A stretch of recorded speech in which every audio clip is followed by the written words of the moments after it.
in order to be great at anything, you must be willing to suck at it first. You have to suck, right? You have to suck. If you're not willing to suck, you'll never succeed, right? This is why suck is the beginning of success, right? Right?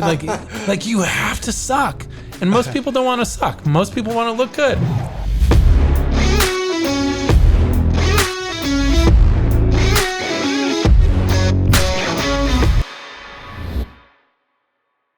Right, got Gerald Rogers in the studio today.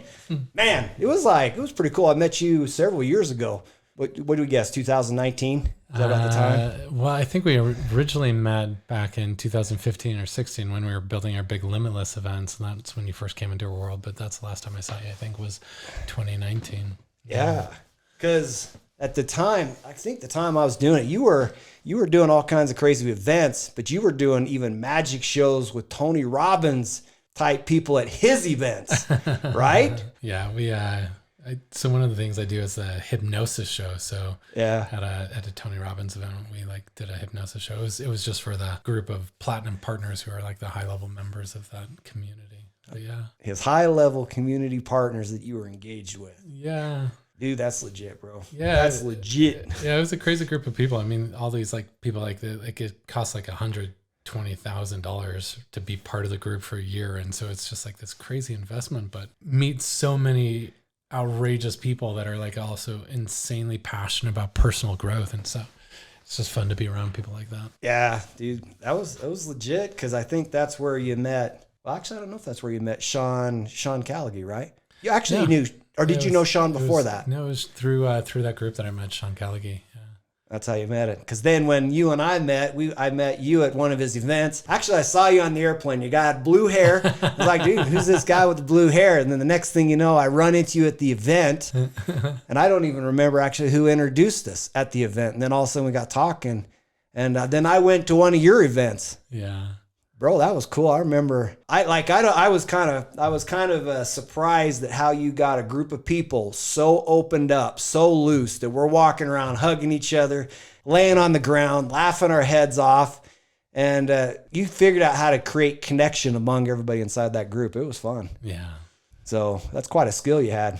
So that's one of my superpowers is like getting people beyond their ego and like really connecting in a heart-centered way. And yeah, it's like fun for me. When people are meeting, like a traditional networking meeting, like people reach around and, shake hands, say, hey, what's your name? What do you do? And that's like the least interesting piece of who a person is, right? So right. I love guiding people through a process where they get to really tune into like, who are you and what are you up to on this planet? And like, what are you most passionate about? And from that space, then all of a sudden, like there's this whole other dimension of what people are creating, what they're doing that is unveiled when we get beyond the ego of, judgment. And one of the things that I really, really, really lean on is this message from, it was in the book, How to Win Friends and Influence People by Dale Carnegie, right? Yeah, that's like an the awesome old book. Classic, right? But there's this one line that says, every person that I meet is my superior in some way.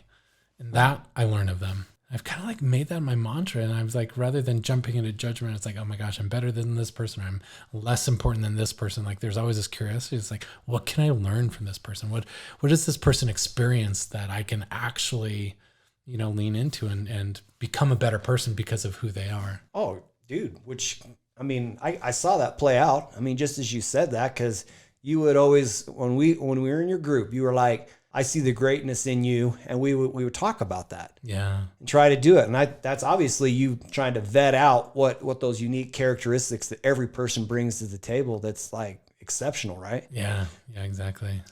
Dude, that makes sense. Dale Carnegie. I like that book and I like that experience. You've got kind of an extraordinary life. You're taking people to, I can't remember if it was Bali, but it sure looked like Bali. But you're taking them all around the world to all these different locations and events. Like these are like high ticket events. This cannot be a cheap experience for them to go out there and to do this stuff with you, because you create tremendous experiences for them. Yeah. So one of my favorite things in the world is guiding people through these exotic adventure retreats, where we go to Bali, Nepal, Costa Rica. We're going to Belize coming up soon. I've probably done 40 or 50 of these exotic, like week-long adventure retreats with people over the last 6 or 7 years. And it's like, it's so fun taking people on this journey of their soul to really discover who they are, what they're up to on the planet, and to have them come back, leaving behind the baggage of what no longer serves, and like really emerging in the space of excitement to fulfill their purpose. And part of me is just like, I'm so curious about the world that I love taking people on this, journey of conscious creation and going to these places. It's like really magical. It is magical. It's fun watching you guys take and do it. But see, you were not always in that spot. Like you had a journey. I mean, you had to share it with us. Like you had a journey from actually allowing yourself to, you described it, just freeing yourself to be who you're supposed to be, right? Yeah. I think that's like the journey that we all go through, right? Like we, feel like when we're born, we're like this blank slate of like possibility, right? We're all like completely open to who it could be, but then slowly we're infused with this programming, right? Of who we're supposed to be in the world in order to be approved of, in order to be safe, in order to be liked and loved. And so we're given this programming from our parents, from our schools, from our churches, from the government, and all of this program begins to shape this identity of who we think we are. But the challenges within that identity are inherent limits, right? And so most people emerge from their childhood with these deep wounds of like, I'm not enough, or I can't do this, or I can do this, or like they have this like set blueprint, and their entire life is based on that identity. So the work that I feel like I've been called to in my life is identity work, or what I call soul alchemy, right? The journey of transformation from who we've been, who we thought we were supposed to be, and to who we're meant to be and who we really can become. And it's this unraveling. And so for me, I lived my whole life with this identity of like, I'm the good boy. I get good grades. I have a room clean. I do whatever I need to do to please mom. Right.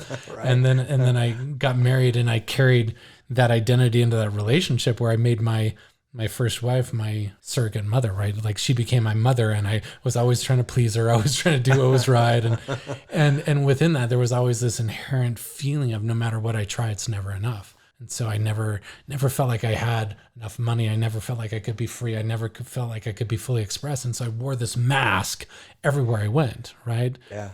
Trying to project to the world like, hey, I'm successful. I have it all figured out. But internally, like feeling like a mess, feeling like I couldn't be honest with the fact that I was struggling with this area, struggling with that area, struggling with finances, or struggling with a porn addiction, or like I had all these areas which were like so messy inside. Yeah. But meanwhile, I was the guy that had it all projected to the world. I was like, yeah, I've got it all figured out. I'm super successful. I have like an amazing family. I'm the good church going guy. And like I projected this image, but deep internally, like feeling like, oh my gosh, if anyone knew what a fraud I was, no one would love me, And it's like so funny how the universe doesn't always give us what we want, but it always gives us what we need. Yep. And so in 2013, what I needed was my wife of 16 years to say, hey, I'm done with you. Like, I don't want to be married to you anymore. Right? Okay. I'm like, what? Right? I thought I was a good husband. But internally, like I because I hadn't like really learned to own who I was. Yeah. Right. How could she trust a guy that was like hiding so many parts of me? Right. And how could I experience intimacy with her when I didn't even love myself? And so it's like this really, really brutal moment of feeling rejected by the person like I fundamentally wanted love from the most. But it was like the greatest gift of my life, because all of a sudden for the first time, I'm like, okay, wow, I've been doing all these things to please her and it's obviously not working. Like, what is it? What's true? Who am I? Like, what do I want? That simple question. What do I want? I had never really sat with that question before. Who am I? What do I want? And how do I actually create that? That is a good question. Okay, so now that you popped the question, yeah. So then what? Like, all right, what happened then? But yeah, for those that are listening that can relate at all to the story of like wearing masks, at all like being the people pleaser, if you can relate at all to this journey of like of sacrificing who you are in order to be loved and approved of by the one, like it's really a potent question to actually pause and say, okay, what do I want and who am I? And the reason why most people never actually go through this work is because it requires the deep unraveling of who you think you are. Like it's like a death, right? Yeah. And that's why most people, until you are confronted with divorce or bankruptcy or foreclosure or like these cataclysmic moments where the universe just demolishes what you think you like, the universe is so benevolent and so loving that it's just like, oh my gosh, I need to send a hurricane to wake you up.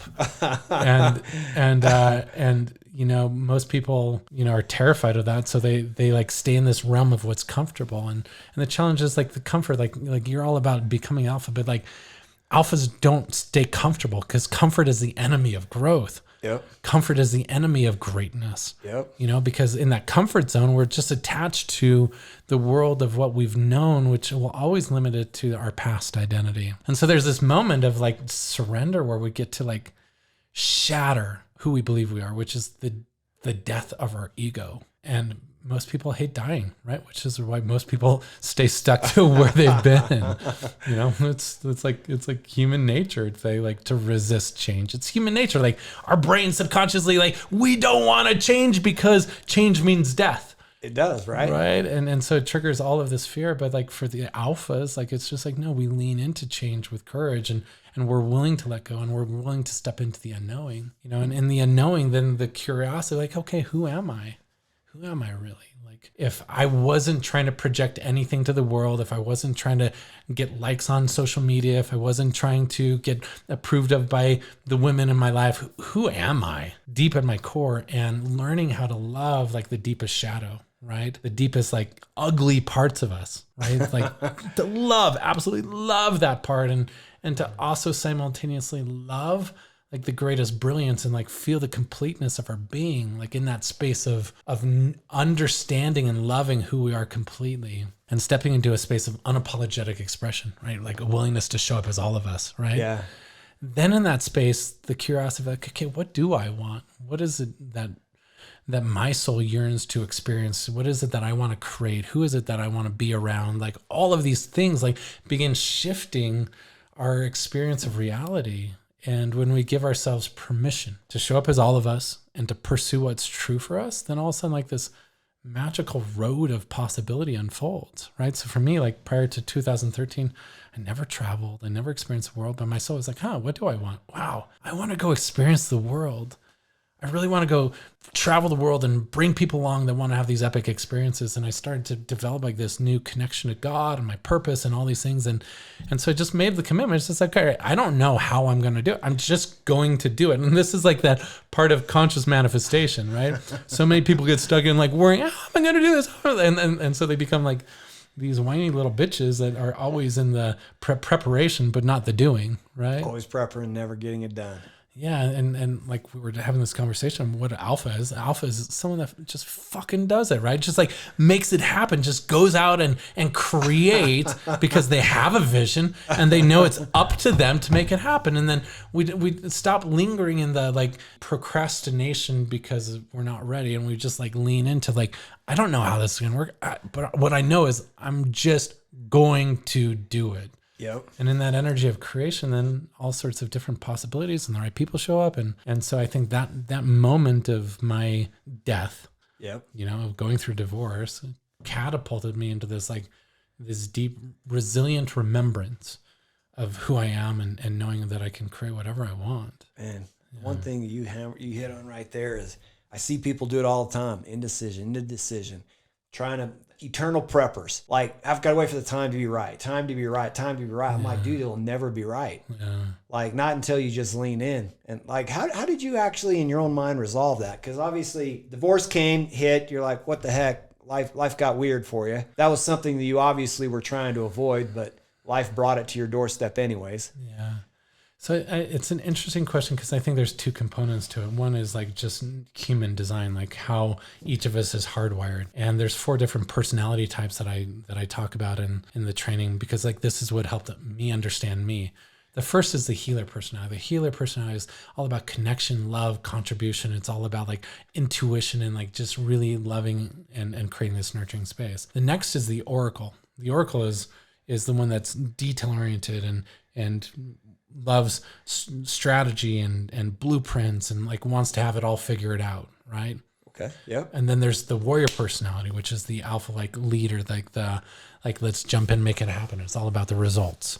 And then there's a visionary personality, which is about creativity, possibility, stepping into the unknown. It's all about going with the flow and just like following the next fun thing, right? So we all have these different 4 archetypes inside of us, but it just depends on which personality is our dominant and which one we lean on. So for people that are living in the healer or the oracle personality, like they take a long time to make decisions. They need to think it through. They need to feel right about it. And so there's like this big space that's required from the idea to implementation. Would you say that those guys collectively struggle because they struggle to even make those decisions? Like, how do you help somebody that's like that? Because there's a lot of people that are in that boat. Yeah, and it's interesting because like when someone's in that boat, like it's really important that they just understand how their soul is designed and what actually motivates them to take action, right? And to like overcome the core blocks around that. So for those people, those that are high oracles or high, healers, being an entrepreneur is challenging because as an entrepreneur, you have to be decisive. You have to take action. You have to step into the unknown over and over again, and you have to be willing to lead, right? And those energies like struggle with that because they prefer being told what to do. They prefer, having direction. They prefer to have like their space on the team where they just get to fulfill their role. A little structure and just do your thing. Okay. But on the other hand, like if they have a vision for the healers, if they can lean into, hey, the way that I actually make a contribution, the way I actually serve is by moving forward and taking action, then they feel the movement to create, right?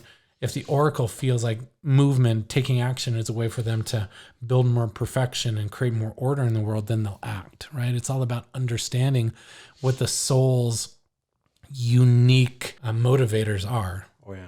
But for visionaries and for warriors, it's entirely different, right? Visionaries and warriors, like let's move, let's take action, let's get it done right now. The warrior is all about let's get results, let's beat the competition, let's that's the alpha energy, like let's do it now because like why would we wait? Of course we don't know everything, but we'll know more by taking action than we ever will by sitting here and thinking about it. So the warrior energy is naturally driven by action, and the visionary gets bored so easily that if they don't act now, then they'll just never do it, right? So they just like love jumping in head first, and they're more motivated by fun and curiosity and newness, but them like taking action is really easy. So there's a part of my soul that was always like driven by the visionary nature, right? Like it's just like, let's just jump in. I'll jump in head first. I don't always check how deep the water is, but I'm in, right? Like I want to make it happen. But there's this other part of me that I needed to heal where I felt like I wasn't ever ready, right? Yeah. So that was the part I needed to graduate from, is this feeling. I was like, I just need more information. I just need to go to another workshop. I need to listen to another podcast. I need to read another book. And right. And there was this constant part of me that felt like I was always in preparation, never quite ready. Yeah. And so for me, like the place that I needed to heal inside of me, and like if this resonates with anyone that's out there, it's like this space of like, I'm ready right now to take the actions that need to happen, right? Like I'm ready right now, and feeling into this, like I have the information that I need, and I trust that everything else I need will be found in the path that I'm moving on. It's like just jumping along the path and starting moving. And for me, like that helped heal the indecisiveness, because you're right. All leaders are decisive, right? And all creators, all alphas, they're decisive human beings that know that the only path to greatness is by moving forward and challenging the unknown and like being more now than I was yesterday. So they have to be willing to let that security blanket kind of fall off and just step out from under it. Just because right there is something that like I constantly have to think about. I have to constantly make sure that I'm doing this. But what's been your experience when somebody finally says, look, I'm going to move in a direction. It's an unknown.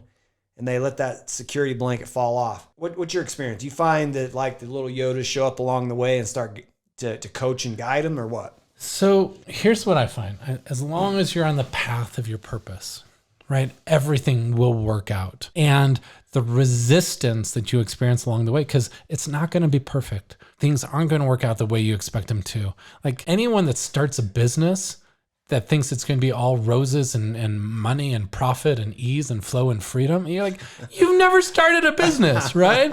Because it doesn't work that way, right? It's like it's like having a baby and thinking you'll never actually have to change any messy diapers along the way, right? Yep. It's like life doesn't work that way. But when we embrace the resistance, like there's a quote from this book called The War of Art, which is like a really powerful book. In The War of Art, it says, the author Stephen Pressfield, he says, resistance is the sign that you are on the path of your highest evolution. I want this to land inside of you. Resistance is a sign that you're on the path of your highest evolution. Resistance is the greatest gift you have. Like if everything was super easy for you, the moment you made the decision, then you would never actually grow. You would never actually reach your potential. Resistance is actually the universe being on your side. And you have to lean into that, because when things don't work out, then receiving them as a gift and trusting that the message will always be there, the lessons will always be there, the little Yodas will always be there. But this is what I tell people, and I want people to like feel into this, right? In order to be great at anything, you must be willing to suck at it first. You have to suck, right? You have to suck. If you're not willing to suck, you'll never succeed, right? This is why suck is the beginning of success, right? Right? Like you have to suck. And most people don't want to suck. Most people want to look good. Like, right. But like, just imagine you want to be a world-class tennis player. Like you get on the tennis court, you've never played tennis before. Like, what's it going to look like the first time you play? You're going to suck. You're going to be awful. You're going to get crushed. But if you keep showing up over and over and over again, and you put in your 10,000 hours, then all of a sudden, wow, you'll be damn good, as long as you go through the process of learning. And businesses like that, relationships are like that, everything's like that. Like, and you can't like overanalyze that process to do it. There are ways to accelerate the path, but for me, acceleration looks like sucking faster, right? Sucking more, suck faster, fail forward faster, right? Yep, like to lean into that failure and to like really transform. And this is another element of alphas that I notice is like completely redefining the definition of failure. You know, one of my friends that I was just with this last weekend, he came to one of our events and he's on track to be a billionaire. You know, he's like one of the largest developers, but he has this like plaque on his desk, right? And it just says, failure is impossible. Either I win or I learn.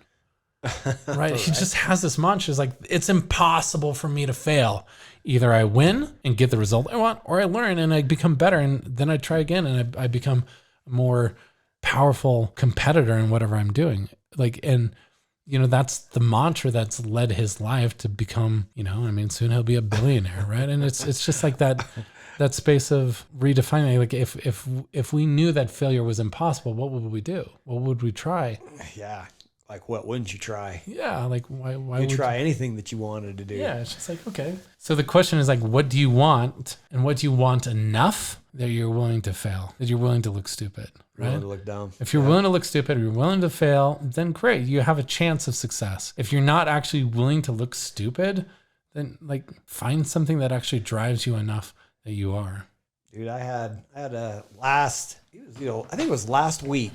I had one of the former VP of the Harmon Brothers. That's that crazy ad agency that created purple mattress ads. They created the steel tape ads, or whatever you call it. The magical rainbow pooping unicorn. Poopery and the Squatty Potty. Squatty Potty, yeah. Yeah, so he was he was one of the VPs right there. And I was, bro, like, how did you get into this world of advertising and stuff? He says at 14, I basically was like, he was homeless at 14. Yeah. And he went to an ad agency and got a job. And I think by the time he was like 14, I think he got up to managing like, I don't know, $150,000 in ad spend. You're at 14, somebody gave you $150,000 in ad spend. I goes like, how'd you do that? And he goes, I kept going back every day till the guy finally hired me. I'm like, how many times did you go back? And he goes, I went back 100+ times. I needed to eat. Like, I wouldn't leave him alone until he hired me. And he goes, by the time I think I was like 19, I was managing $3.5 million. But it's funny because at the age of 14, who would pick that? Who would pick to be homeless, right? Yeah. Like, why would you pick that route? But if you go look at what he's done, he's created 2 companies at $100 million apiece. Yeah, and it's like this, like rags to riches. Like, you talk to anyone, anyone that's succeeded at a massive level, and they all have their hero's journey. They all have their moment of like deep doubt. They all have their moment where they sucked, right? Like they had to go, like every single person, like there's no shortcut. Like everyone has to go through that. Yet we live in a culture of like instant gratification where someone says, I'm going to start a business, and they expect without any experience that they're going to make $1 million this year starting a business from scratch, when they actually have no idea what it actually means to run a business. Now, once you've run 3 or 4 businesses and you pay the price, then sure, you can start a business and be making $1 million a month, in the first year, right? But only if you paid the price. Yep. Right. And the worst thing that can actually happen to someone is being an overnight success before they're ready, right? Yeah. Reaching the riches too early on their journey and stuff like that's when people implode at a massive level, because they haven't actually built the capacity within them to manage the resources that they're given. Dude, it's funny you even mentioned that. I got a friend right now who probably hit 100 million last year. Came first place winning race car driving and stuff. But and like he's got Lamborghinis, he's got the good life, right? He scaled up so fast that he actually started allocating and handing off resources to other people to be able to help manage it. He scaled so fast, not knowing how to handle it at that level, that it blew up on him. Yeah. And you're like, snap, but spectacular, man. Like one thing I know that he's got is he took all of that knowledge and he's like, all right, this is how I fix it in the future. This is how I don't do the same mistake twice. And that's what it's like. People that like most successful people I know, myself included, like, we have this like rise as we're figuring things out and we make a lot of money and then we lose it all. Like, oh my gosh, okay, great. Now that I've lost it all, like, what do I want to do different? How do I actually be more intentional with it? And the important thing is like really that willingness to stay in the beginner's mindset, right? It's like to be curious and like, what can I learn? How can we become better? Yeah. And then being able to ask for help. That's another important part. And that's something that sometimes as alphas, like we struggle with, is like, we don't want to actually show the vulnerable part of us not knowing, or it's just like, I'm actually like, because we all I struggle with that, bro. Yeah. I have to admit I do. Yeah, we all do. Like we all do. Like, how could we not? Like, we all like want to show up, especially with our alpha brothers. It's like, oh my God, like look at what I'm doing, but we don't want to take them to that little corner. It's like, wow, I'm totally messed up in this area. I have no idea what to do with this, right? Yeah. And whether it's in finances or family or our body or fitness or whatever it is, like there's always areas in our life where we're not showing up, and to be able to be vulnerable is like, dude, like show me how are you doing this? Like what's working for you? Like I need some advice. Like even at the beginning of this, like I'm launching my podcast and my show is like, dude, like show me what you're doing. What have you learned? What have you figured out? And me actually being willing to say I don't know allows me to learn and be strengthened by your wisdom experience. It's funny because like, what was it? Ty Lopez, he was taught, I was listening to him one time. He's like, dude, sometimes just admit you're lost, man. You can't get found until you at least admit, dude, I'm lost. I don't know where to go. Yeah. There's wisdom in that. Dude, there is, right? Man, I don't remember if I got you distracted or not. How did you just make the decision? Like if I look at your lifestyle based on pre-divorce, and then I look at where you're at now, it's kind of hard to describe your lifestyle. It's like, near as I could tell, you do what you want, you go you take people on these crazy adventures, these crazy journeys. Like if somebody was to say, look, I'm tired of being tied down. How did Gerald just all of a sudden just stop one day and then just say, I'm going in a different direction. And then somehow you stepped into success. It's interesting because I think there's this moment of surrender and trust, right? Like there's this moment, and this is, once again, this isn't easy. Most people really struggle with this, but I kind of call it the trust fall with the universe. Yeah. Trust fall with the universe is like, okay, this is what I'm really committed to experiencing in my life. I'm not going to bend. Like I have absolute commitment to this new standard of living. And when we shift our standard of living, then somehow the universe like bends to support us. But there is that like surrender. It's like, I don't know how this is going to work out, but I know this is what I'm committed to doing. And it's interesting because like the more we lean into that trust fall with the universe, the more we know that the universe is always going to catch us, right? There's been so many times last 10 years where I've like hit that moment of like, I don't know how I'm going to pay the bills this month, right? Like there's this, but knowing with unrelenting confidence that it's going to work out. and like following those edges of believing the universe and trusting the universe and like really following the intuitive nudges. And when the universe shows up for you over and over and over and over and over again, there comes a point where you're like, oh, I know this is going to work out, right? Yep. I have this vision. I'm going to be going to this place, or I'm going to be creating this, or I'm going to be launching this, or like whatever it might be. I know this is the vision that I'm supposed to do, right? Oh, yeah. And it's a combination between having the internal desire of like, what does Gerald want? And also having this connection to source is like, okay, what does God want through me? Sure. Right? It's that combination of those two, where when those two are aligned, then all of a sudden, like I can lean and I trust that it will work out even if I don't know how, you know, and this is part of this journey of, I call it conscious lifestyle design, which is like, I call it HFY, which stands for hell fucking yes, right? I'm going to live, okay. I'm going to live my hell fucking yes life. If it's not an HFY, it doesn't belong in my life. Right. Okay. So you're going to cast that. Okay. Yeah. So if it's not an HFY, it means it's a hell no. Right. Yep. Which means I don't take on clients that don't light me up. Right. I just don't. Right. I don't take on projects that don't light me up because my time's too valuable. I don't invest energy on things that aren't like fully aligned with my HFY life. And it's interesting because like the moment I have that standard, then I experience the world in a way that's always supporting. I always have energy for my HFYs. Yep. It's like when I clog my life with all of these other like, I should do this, or I could do this, or, you know, I see this. When I do that, then my life becomes, I kind of feel like it's like these anchors that are like become like these heavy weights. So I'm really careful not to only commit to HFYs. If it's an HFY, great. I'll bring my full energy to it. If not, it's a no. It's an automatic no, right? And that's what I think is like really important, is like the space of like learning how to say no and learning how to decommit from all the things that aren't fully aligned with the life that you're committed to creating.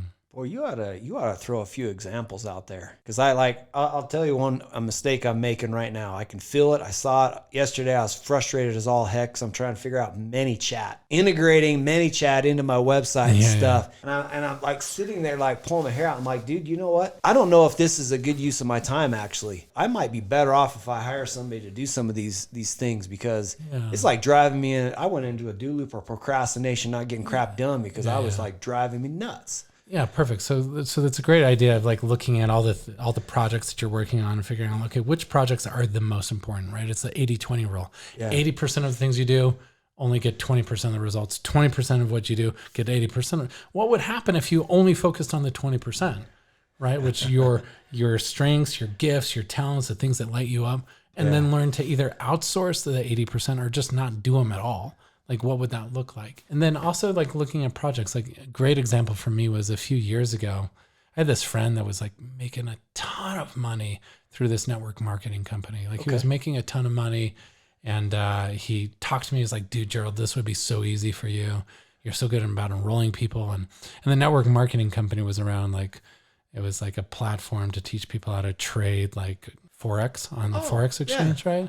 Was that a Utah-based company? I don't know where. Yeah, I mean, I don't know, actually, honestly. Okay, because I just heard of that and yeah. So, anyways, it's great, and he was making a lot of money. He was passionate about it, and I was like, okay, can I make this work, right? Because in my mind, it's like, yeah, I want to make $100,000 a month passive income, right? That'd be awesome. Even if it was like $25,000 a month passive income, yeah, let's do it, right? Right.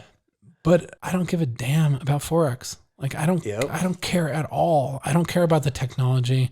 I barely like cared about the people, because they were like just different type of people than I like enjoyed hanging out with, right? Because they were like these network marketers that like, I want to make money out, and I'm like so spiritually driven. I just want to connect with people that are deep in the conversation about purpose and and these people are like, yeah, I want to make money. I want to, right? And like, once again, like beautiful for them. Right. And my friend, I was like, great. But I said, okay, I'm going to do this because I want financial freedom. And so I dedicated 6 months, and I would be holding these weekly meetings, and I would be doing these things. And all the time, it's like, I dreaded going to these meetings that I was hosting. I hated, having these conversations. I hated like going onto the software and sitting in front of a computer and like trying to like do the trades. Like, I hated it. Right? Oh yeah. Because it was like, it wasn't like the energy of vibration, but I was doing it because of the money. Yeah. So that was a great example. No wonder it didn't work out for me. no wonder after 6 months of doing this, it's like, oh my gosh, this is a terrible allocation of the resource of Gerald Rogers on the planet. Like, this is not actually serving my purpose. Like, even if I did make money, like, it wasn't actually feeling good. And I realized that the illusion of passive income was all like BS anyways, because it was like, the more I grew the organization, the more energy it required, right? And you weren't tap dancing into work or anything. Oh my gosh, I hated it. I hated going in. And so it's just like that moment of like, oh, it's not an HFY for me. Like, why am I spending my energy and time? And the moment I said no, the moment I decommitted, the moment I unplugged from that thing, then all of a sudden I felt all this energy and life come back to me to pour into like what I really love. Right. So but we do that all the time, right? Oh yeah. We take on projects where we're like, oh my gosh, look at this. You know, all these people are making money over here. Let's go do that. Right. And it doesn't actually align with what our soul's being called to create. Everywhere I go, I see people stuck in that. Yeah. They're just stuck. Circle of sameness. They don't want to fall. They don't want to fall too far because they think they're going to bounce off the ground. Yeah. So instead of becoming great, they just stay in the circle of sameness. Yeah. This comfort zone, which pigeonholes them into stuck. Yeah. And here's like the trap, the trap of the golden handcuffs. And this might hit people. Like I'm willing to be the one that brings the hammer and knocks people across the top of the head. If you're not lit up going to work, you're in the wrong place, right? Like I see people, like I heard a stat that like 65% of Americans don't enjoy the work that they do. And like they spend 40 to 60 hours of their life energy every week doing something they don't love. And for me, that's like the greatest tragedy on the planet. I mean, good for them. Good for them, the fact that they're showing up for their family and providing, like good for them, right? And I'm not saying you, like if you're in a job you should, hate, that you should go and submit your resignation if you have responsibilities and everything. But what I am saying is, as conscious creators, we know there's another way. We believe like, hey, I know that there's a way for me to bring my full purpose to the world. And there's like, even as an employee, like there's hundreds of thousands of companies that you can work for. Find one that inspires you and that appreciates you, and then you can bring the full energy of who you are. And then if you can't find them, then be an entrepreneur that's creating based on your purpose. Yep. These are the people I'm most passionate about working with, is soul-driven, spiritually oriented entrepreneurs. Like people that are like, hey, I call them soulpreneurs, like people that are like up to big things and they have a big purpose and they're ready to bring their life force energy to something that's making a real change in the world. Making a big difference. Yeah. You know what's funny? As I listened to you describe that, and then as I bumped into the different alphas and these people that are creating the good life, right? They don't necessarily know how to get there. They just pick a direction and they just start going. Yeah. And then somehow things start working out. Now they're discovering and they're learning along the way, because maybe the way they thought that direction should have gone probably might not have been in alignment. But they end up discovering their purpose or what works, but they move first before they can even discover that that's really what drove them, right? Yeah, and part of this conversation is the power of reinvention, right? When you actually get present and look at the road you're heading and realize like where that road leads, you can say, okay, that's absolutely the destination I want. Or to be able to pivot, it's like, whoa, this is not leading where I wanted to go. Yeah. I'm going to change direction and I'm going to like move in a different, like for me, like once again, like I'm so grateful for the moments in life where the universe completely shatters, our projection of where we're going. Like for me, like I was a real estate investor and I was like, so committed, I'm going to make enough money. I'm going to be a real estate investor. And so I was like on that path, about like 80 or 90 homes. And then the real estate market crash came in 2008, 2009. I lost everything. Once again, it's super painful, like really not fun. But it was also like this moment. It was like, oh, I realized that I wasn't actually doing what my soul was here to do. My sole purpose isn't real estate investing and like going and fixing up, houses that smelled like cat urine, like I was doing it, I was making money, but there was something in my soul that was like, oh no, what if I could actually make money doing what I love, changing lives and making a difference. And fortunately, because of the crash, like I had a complete like redirection, and once again, like I don't want to bash on people that are, choosing to make money doing something that they don't enjoy because, there's so many different paths, but just make sure that you have space in your life to really think about the future and think, is this leading to where I want to go? And if not, have the courage to reinvent, have the courage to go back to sucking and getting back on the path of what actually will lead you to your own life of your dreams. Cause it's possible. It is possible. And it really comes down to just making a decision and leaning in. Yeah. And you'll find the helpers along the way. Yeah. You'll find people that connect, that'll guide you. It's actually surprising how frequently they'll show up. I was a friend of mine, he was saying, he's like, man, he goes, when he was talking with employees and stuff, and he's like, hey, we need to like book a plane ticket to New York. And then they come back and they're like, oh, there's no tickets. Can't get any tickets. He's like, oh, okay. Well, who did you call? They're like, we called Delta. Okay. Who else? Oh, we just called Delta. That's all you called, right? No, that's all I called. And he's like, all right, well, we need to call the rest. So then they start calling the rest.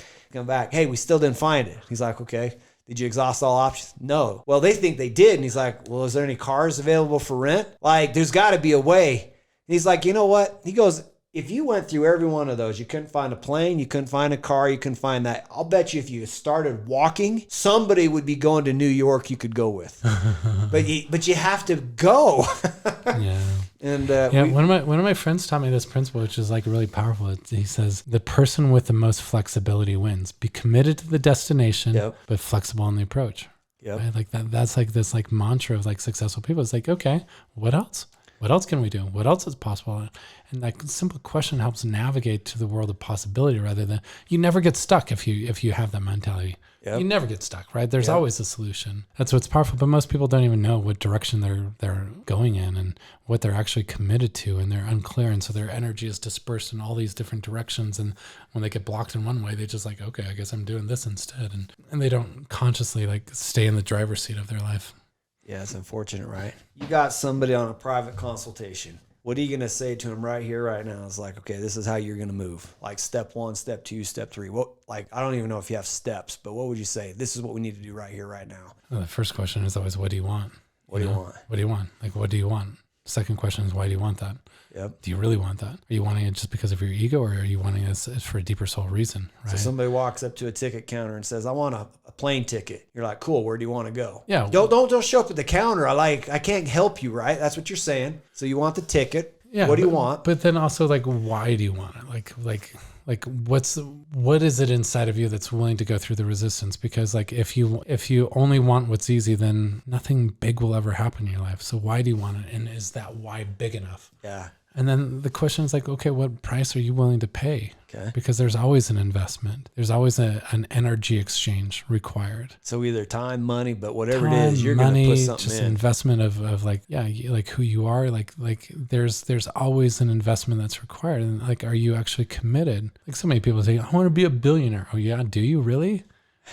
Do you really want to be a billionaire? Sure. You'd like to have the fruit of billionaire, but do you want to sit and cultivate the garden of your life? Do you want to plant the seeds? Do you want to like do that? You want to grow? You want to like, do you want to pay the price that a billionaire has to pay to become a billionaire? Right. And most people are like, oh, no, not really. I just want to have $1 billion. Right. Like they want to somehow win the lottery, and do that. But like the question is like, what do you want? Why do you want that? What price are you willing to pay? And then from that space, like navigating, all right, where are you at right now in this deep space of radical authenticity? Like like if you were truly honest, where you're at right now, why don't you have those results anyway? Yeah. And so when I guide people through consultations, it's simply the uncovering, like 6 months from now, where are you going to be? Yeah. Where you're at right now? Yeah. What's holding you back? And there's always a combination of habits that are holding them back, as well as like deep mindset beliefs. So much of the work that I do is subconscious reprogramming, right? Yep. Really getting into like the hardwiring of someone's brain and figuring out like why they've been creating the results they've been creating.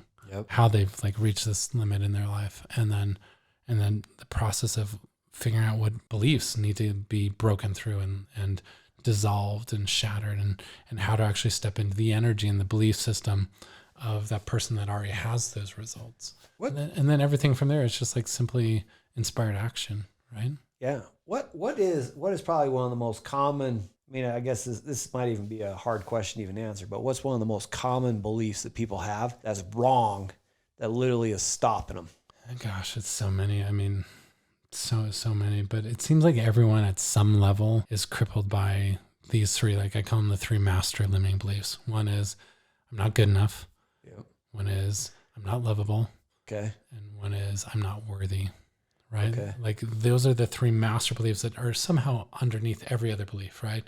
It's like I don't have enough information. I'm not enough, right? I'm too young.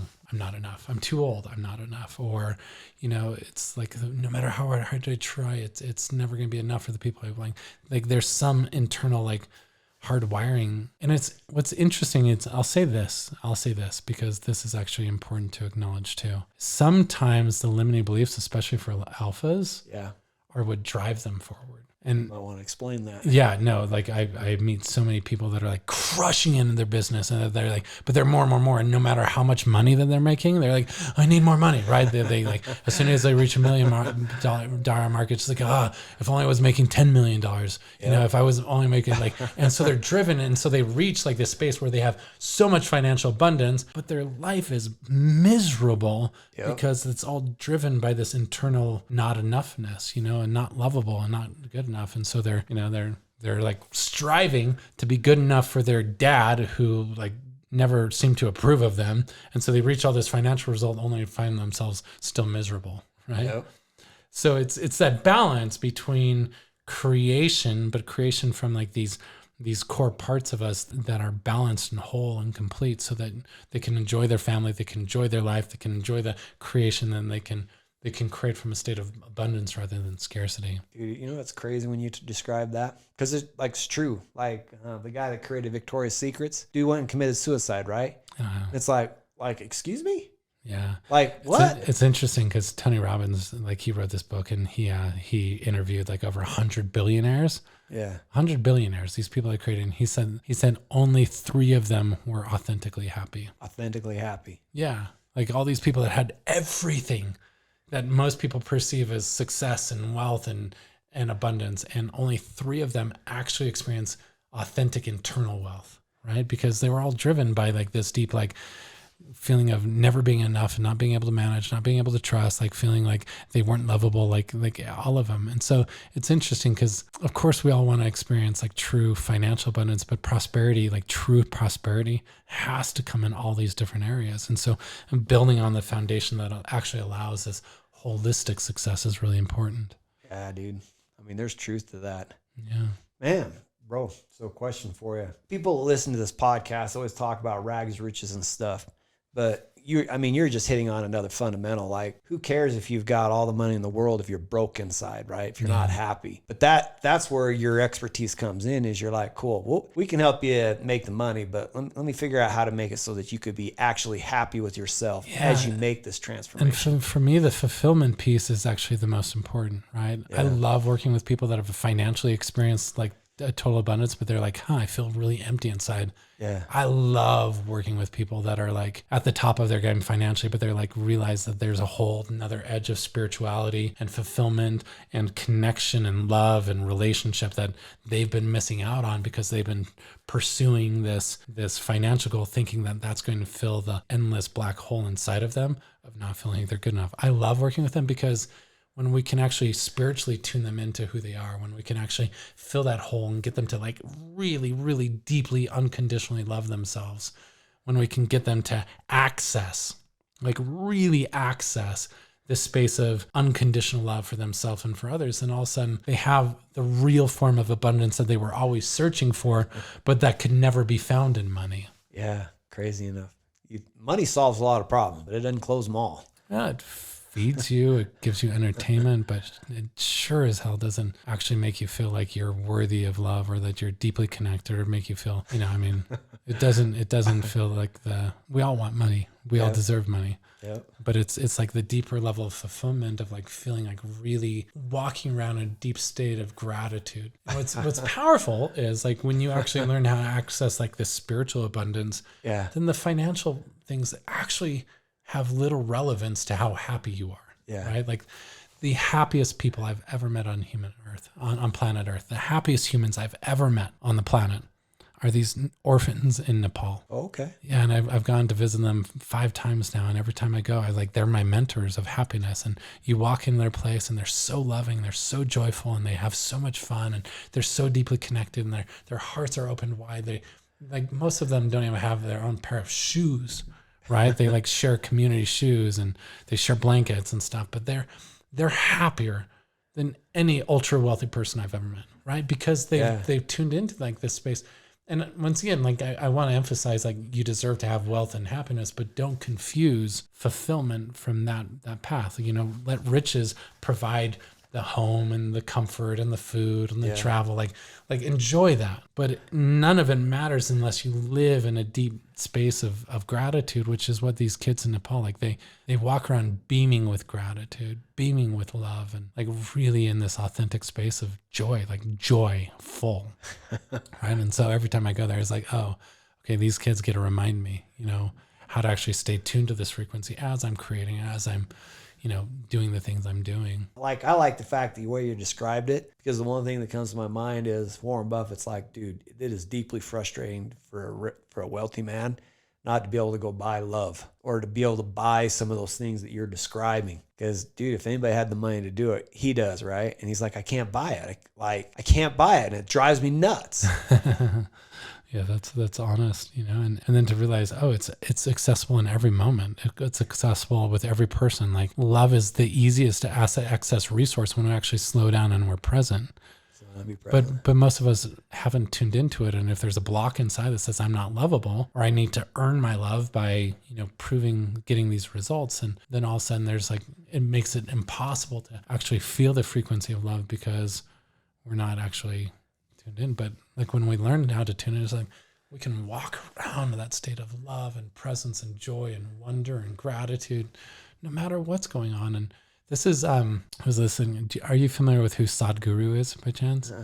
So Sadhguru is this spiritual teacher from India, but I was listening to an interview that he was doing recently, and he said something really profound that I love. He's like, you know, it's interesting, as human beings we have this miraculous capacity. We can be in heaven yet experience hell. Yep. Or we can be in hell and experience heaven. Like someone can be living in San Diego, California, in perfect weather, beautiful environment, incredible home, but internally they can be in hell and they can feel miserable and depressed and sad, right? Despite all of these things in their environment, having an abundance of food and beautiful air and sunshine, and like they can be in heaven, but internally be so miserable, right? And likewise, we have this miraculous ability where we can be in hell. We can be in a place where we have little food, little environment, like these kids in Nepal, and they can walk around in a state of pure bliss and heaven. And this is like our superpower.